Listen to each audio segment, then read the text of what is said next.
This is Agriculture Today, and I'm Shelby Varner with the K-State Radio Network.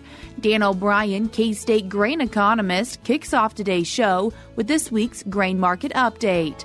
He discusses the current Kansas market and how international issues could be making an impact. Continuing the show is Kansas Forest Service's Ryan Rastok, explaining why Callery Pear trees should be removed from properties. He also shares information about bush honeysuckle. K-State meteorologist Chip Redmond wraps up the show with the weather update. He says how spring weather is here and what Kansans can expect for the next week. That and more is coming up ahead on Agriculture Today.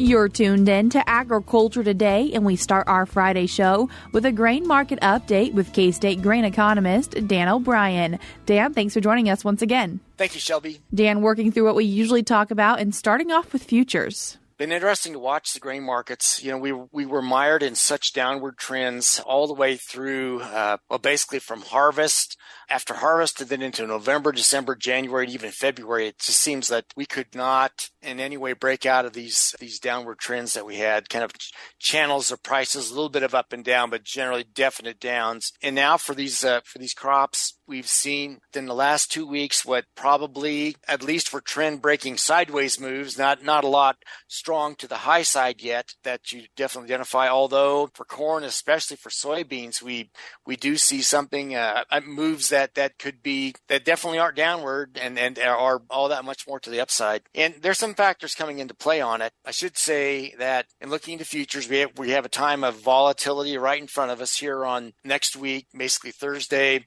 March the 28th. The USDA will release their prospective plantings report and the grain stocks reports. Prospective plantings are potentially volatile numbers that'll come in. They give us some idea of corn versus soybean acres. Expectations are strong increase in soybean acres, sideways to lower for corn. If that doesn't happen, that could cause quote volatility in the grain futures market. So we'll see. I think that as we've gotten low enough on these prices, particularly for corn and grain sorghum, we've seen the market respond with some better export numbers. At least it's got us quote competitive in the world market, and of course been supporting users domestically on the feed side and the bio and ethanol side. But you look at corn exports for the week ending March the 14th, basically 60.2 million bushels. We need a pace of about 50 million to meet the USDA's projection. So that's a bullish factor, a strong number. We basically, with about 56% of the way through the marketing year accomplished, we're sitting at about 78% bought. We still have some catching up to do to get to the regular shipment pace, but really a positive development. And for grain sorghum, had a week, again, ending on March the 14th, of about 7.5 million bushels actually shipped. Need about 4 to meet the USDA's projection. So again, another positive response in the feed grain side. And again, I think the grain sorghum numbers, they were happening anyway, even at higher prices, but lower prices helped them. And now with the corn numbers, we're going forth there. There's some probably issues in South America, the potential next big supply of grain that be coming into world channels. Again, if there's any question on that in South America, that would liven things up also. For soybeans, again, we've talked about this before, Shelby. We were at over $14 back in November, fell all the way down to about $11.25 for a low, and now have come back up to about $12.12, about 90 cents higher. We do see a pace for exports for the week ending March the 14th, about 28.5 million bushels. Need about 18 meet the USDA's projection, so that's good. But where the real excitement has been here in the last few weeks has been in soybean meal and soybean oil exports. Soybean meal numbers can only be termed bullish. Basically have about 328,000 metric tons shipped that week. Need about 284 to meet the USDA's projection. So good, strong run. 48% of the way through that marketing year, trails the regular soybean marketing year by 4 weeks. But so about 25 out of 52 weeks, about 48% of the way through, we're 70% bought ahead for soybean meal. That's strong. And even for what tends to trail with soybean oil, we had a week of 12,500 metric tons of actual shipments of soy oil. We need a pace of about 4 to meet the USDA's projection. So this was really an abnormally strong week.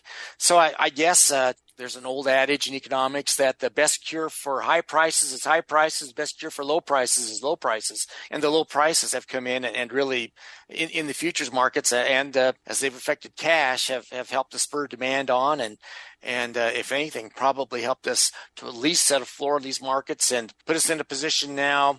And a lot of that is based on just usage issues. Now we're coming into the time frame where we'll be looking at production concerns. So there's more optimism for prices to move a little bit higher in coming weeks and months. That was something that I guess that would surely be welcome for anybody holding old crop grain. I should mention wheat. Wheat had come down in a similar manner after that long-term downtrend. And we're moving more sideways for wheat than we are right now for corn and soybean futures. Are kind of trading in a range from about 550 to 6. If you look at the last several weeks, closed yesterday at 581 3/4. And again, our time of risk is it's here in terms of wheat that's germinated, but starting to develop here after breaking dormancy, and would be at risk to any cold temperatures from now through April for sure. So, we're in a time of vulnerability, and I'm sure Chip Redmond in our shop is keeping a sharp eye on that to see where things might go. And Dan, what are we seeing for cash prices? Cash prices are for corn really across the state high of 460, at least with what we've seen at these major markets that we watch, and these are the very highest bids. 461 bid in Garden City, 20 cent over basis for corn, 446 at next highest in Hutchinson, and then you got Topeka 441, Colby 441, Salina 436, Columbus 421. So really prices that a year ago we didn't have much thought of ever getting down that low. New crop bids. Again, a lot of across the state, a lot of 447 to 462 with one really strong new crop bid. Again, in Garden City, 492, 15 over. So there you go. Just quickly then, grain sorghum prices, best bids, very export oriented. Hutchinson 471, Salina 471, and both those are 20, 30 cents over the corn bids. New crop bids though are at for sorghum about either equal with or a little bit below where corn was. Soybean bids, everything running from basically 1117 to 1157, except in the Colby area where it broke below $11. New crop bids all around 1139, 1148 thereabouts. And wheat, of course, we're watching this closely with the wheat harvest out there in July, not that far from where we're at now in March. New crop bids, the best ones, Salina 541, Topeka 535, 550, Hutchinson, really everything over 5, but those aren't bad bids if you're looking mainly at covering direct costs. For trying to cover total economic costs, some of those are more challenging unless you have just really, really, really good yields to spread the fixed costs out. So that's kind of the quandary that we're in right now, trying to see what type of average or better yields we would have to keep the costs down for wheat and then hopefully make a profit as we get out in the middle of 2024. And Dan, as we round out today's conversation, wanting to share a few quick topics of international issues that are taking place that may be making impacts. Argentina's had excessive rains. They're kind of like us 2, 3, 4 years ago when rain makes grain until it doesn't. And that now they've had so much rain and hail and extreme conditions that there are worries, and not just trifling worries, but serious concerns about what that'll do to the quantity and quality of corn, soybeans, other crops down there. Also, we're watching Mexico. It looks like that USDA Foreign Ag Service attaches are projecting Mexico corn and grain sorghum production to increase, but still looking at pretty decent U.S. U.S. imports. They're trying to recover from extreme drought conditions a year or so ago. So that's kind of where they're at. Just for areas of interest for us, China passing new rules for labeling GMO crops used in food. And basically whereas it wasn't that many years ago, they were claiming that I need to be careful in using brand names. I get myself in trouble if I say the wrong one. But whereas they rejected loads in several years ago, basically because they had GMO genetics in them. Well, now they're bringing those genetics into their own country, and we're looking to keep up in terms of productivity. So that's interesting. USDA attaché talks about soybean imports at 103 million metric tons, and really, you and I talked last week about this issue of what data we're watching coming out of China for imports, and we're shifting from watching what their government reports are saying for import inspections to really what a total of what other countries are sending towards them, and those numbers are higher. And finally, for wheat, continued ongoing issues, and I'm sure our colleague Antonina Bryakic talked about this a lot better than I can, but still contentions on Ukraine's border about grains coming in out of Ukraine into Bulgaria, Hungary, Poland, Romania, and Slovakia. So they have some temporary solutions on that, but still not totally dealt with. So I guess it is as it is. And also another case of rain doesn't always make grain, and that heavy rains happening in the European Union, UK, are impacting the quantity and quality of the wheat crop. So, here in Kansas, we're pretty pessimistic about what we're seeing for wheat prices, but yet there's some places around the globe where wheat crops aren't doing that great. So we'll see if that ends up and boosts us in terms of exports in the future. But as of yet, we maybe just have some small green shoots of what might happen in terms of better markets going forward. Dan, I appreciate you taking the time to join us once again and give us our grain market outlook. Thank you very much, Shelby. Take care. That was K-State grain economist Dan O'Brien. We're cutting to a short break now on Agriculture Today, but stick around because we have more for you ahead.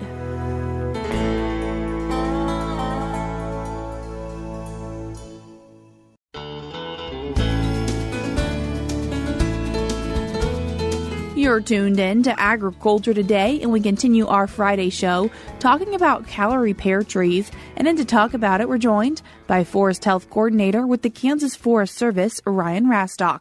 Ryan, thanks for joining us today. Thanks for having me in. It's a great time to talk about Callery Pear.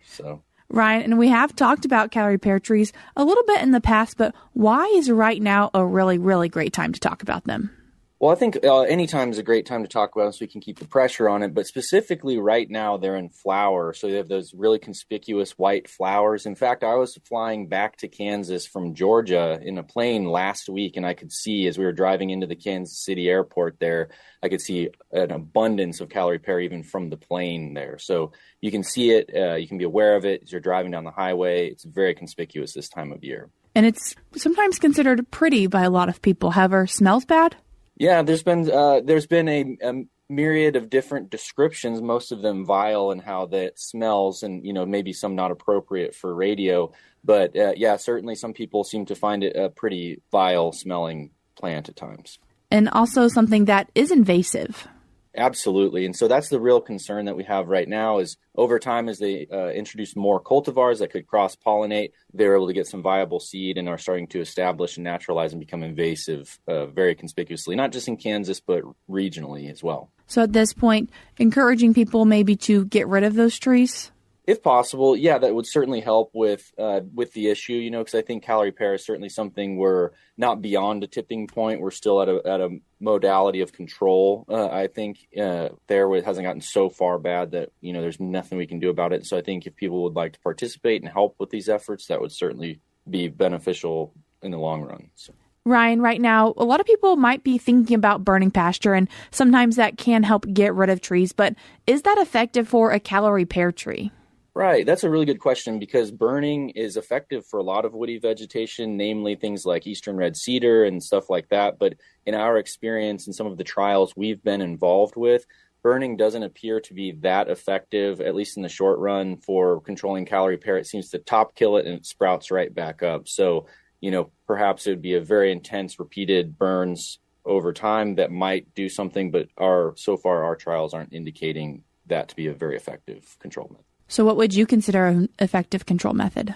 Definitely, the cut stump treatment where you would be cutting the tree down and then treating the stump is very, very, very effective at certain times of year. Unfortunately, this year when they're very conspicuous with the flowers and such, the cut stump treatment isn't quite as effective because we're in the sap flow. They're coming out of dormancy and there's sap flowing out. So in some cases that might, pitch the chemical, so to speak, and the efficacy of the treatment seems to go down. But basically any other time of year, that's a great option. There are foliar applications. You can spray the leaves and stuff as well. They are a little bit waxier, so you need to use the right chemistry for that and read the labels. And then also what we call a basal bark treatment has some efficacy where you just kind of spray around the whole circumference of the trunk there.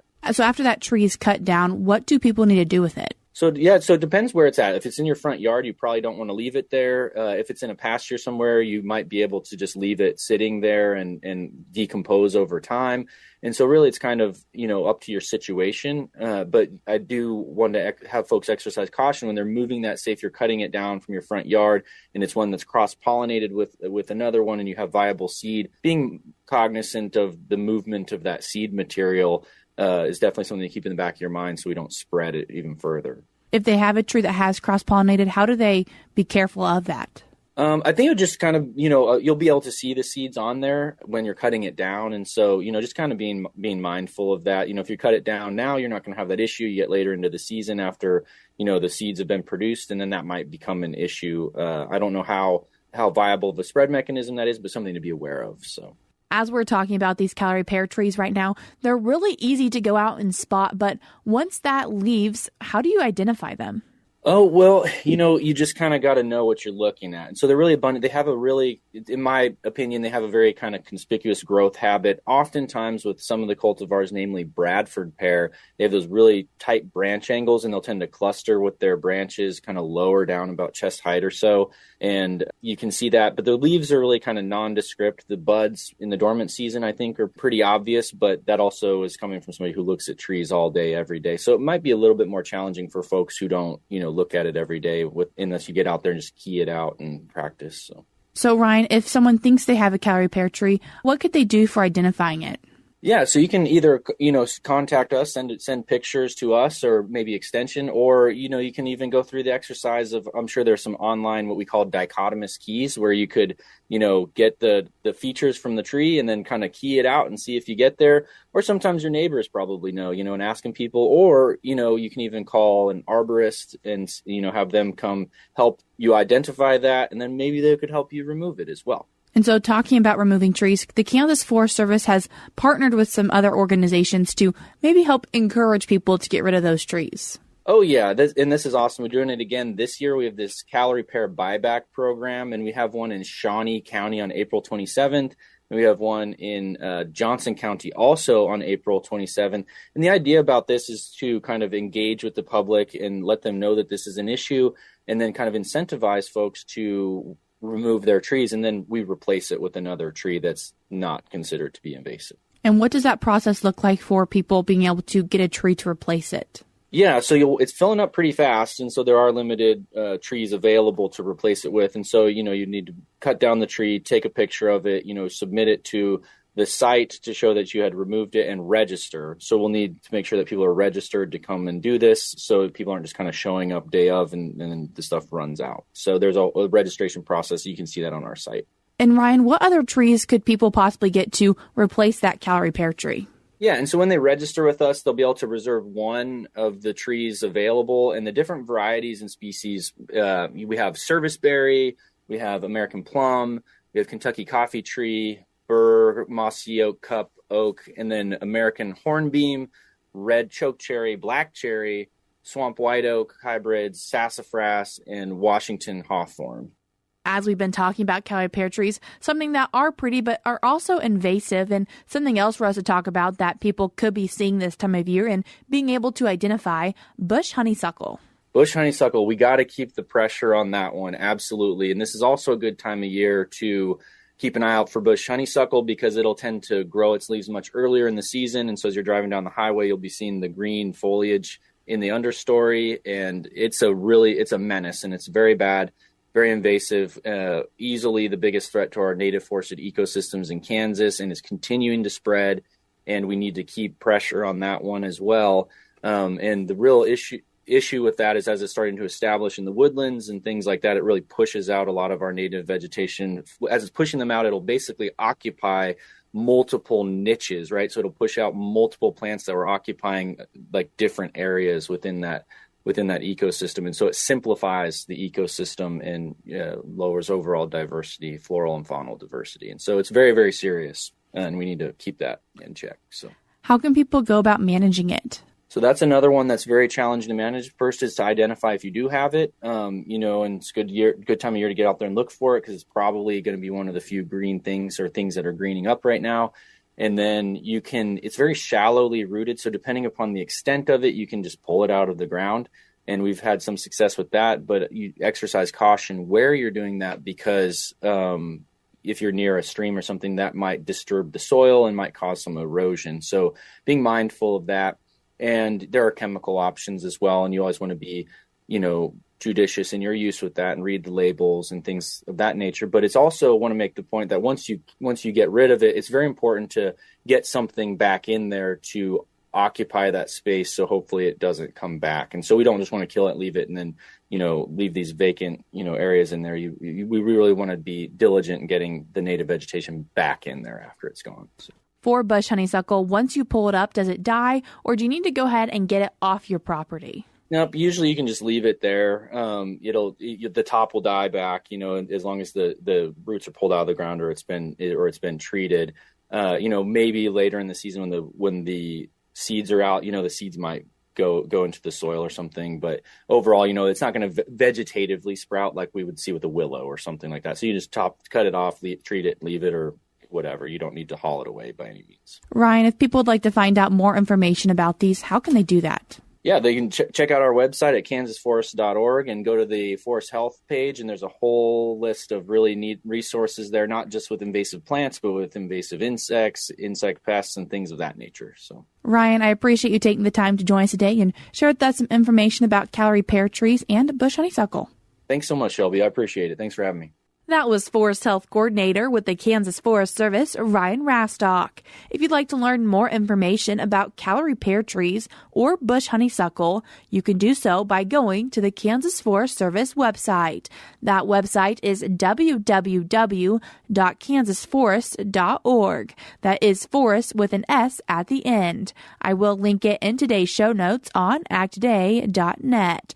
Also in the show notes will be more information about the Callery pear buyback in 2024. The two events that are taking place in Kansas is in Shawnee County and Johnson County, both taking place on April 27th from 10 to 1 p.m.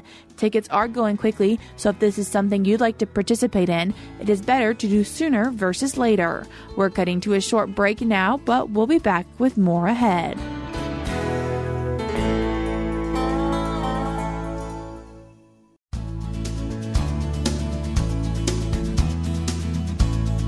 You're tuned in to Agriculture Today, and we conclude our Friday show with a weather update. And as always, we're joined by K-State meteorologist Chip Redmond. Chip, thanks for joining us today. Yeah, thanks for having me. Chip, last week when we talked, you talked about a concern for freezing. Yeah, we had freezing temperatures on Monday morning that were the whole state saw below freezing, but we had temperatures down into the teens and even low teens for western Kansas. And that's a problem for some folks. Wheat's been progressing pretty quickly, especially where we saw precipitation last week. That was mostly more the eastern side of the state and the northern portion of the state. But the wheat, the greatest concern is probably still in the southeast, where temperatures didn't get quite below 24, but they were the only ones that didn't get below 24. Some places across the northern part of the state spent up to 9 hours below 24 degrees. So that's kind of a threshold for wheat. And hopefully there's not a lot of wheat damage out there. And some of those drier soils definitely probably made it more of a challenge for the younger stages in the west and south central. But there could be some damage out there. I noticed just around central Kansas, nothing really seemed to be hit too hard. But we'll see, especially specialty crop folks like apples and peaches and that kind of thing would definitely have some setback as well. And while people might be thinking it's a little cool outside right now, it's actually normal for this time of year? Yeah, this week's definitely been cooler than the previous weeks. We haven't been near 80 degrees 3 times, and so it definitely feels colder out there. And we've had temperatures much more seasonal. We should be around the 60-degree mark. And with now our average low temperatures are now above freezing for the central part of the state. Obviously, climatology favors cooler weather further north, right, and warmer weather further south. So not all the state is out of normal minimums at freezing, but much of the state is. And so that just shows we're climatologically climbing temperature-wise, and we should be a little bit warmer, but we've been much, much warmer than normal. And now things are more seasonal. And overnight lows, we've got down into that 20-degree mark in the teens. I just don't really see another significant cold period like that in the near future. But we have a long ways to go before when we get that cold, we're setting records. So we could still have big fluctuations in temperature through April. And are we expecting to see a system this coming weekend and beginning of next week? So we've had these kind of normal conditions, normal temperatures, quiet weather. Things are about to ramp back up. It's spring in Kansas. We're going to have another storm system that's going to come in on Sunday. Temperature's going to warm up in advance of that system, but then it's going to bring a plethora of fire and severe weather, and then eventually end with snow conditions across the state. Kind of classic spring. But we'll see thunderstorms, probably severe thunderstorms on Sunday that'll start out in central Kansas and move east. West of those thunderstorms, we'll have very dry conditions with strong gusty winds. That'll yield a fire weather risk. And then we're going to have a strong cold front come through in the wake of that system into early Monday. That's going to bring snow across northwest Kansas. And we'll probably have, most of the state will probably see flurries to some extent. The snow will taper off as it moves to the east. But accumulating snow looks fairly likely in northwest Kansas of a couple of inches as we get into Monday into Tuesday. With that potential snow, cooler temperatures for the whole week, or are we going to warm back up? Well, it's spring, so just hold on and wait a couple of days. So the temperatures be cooler for the start of next week, obviously with those snow chances, and they're going to gradually start warming up midweek before the next storm system arrives late next week. We've had a pattern shift where we had a very split flow pattern that kept us warmer than normal and basically kept the northern cold and the southern heat kind of separated. But now jet stream's phased and is very active. We call it kind of a wave train across the Pacific. And we're just going to get every 3-4 days, we're going to get a storm system in here, probably for the next 2 weeks at least. And what that's going to do is bring those big colder period, and then we're going to warm right back up, and we're going to keep bouncing around now, and we're going to get much more powerful storm systems. So severe weather, fire weather, and even some snow are likely with each system that we get. Chip, I appreciate you taking the time to join us today and give us our weather update. Yep, thanks for having me. That was K-State meteorologist Chip Redmond. That's all we have for you this week on Agriculture Today, but we'll be back with more for you on Monday.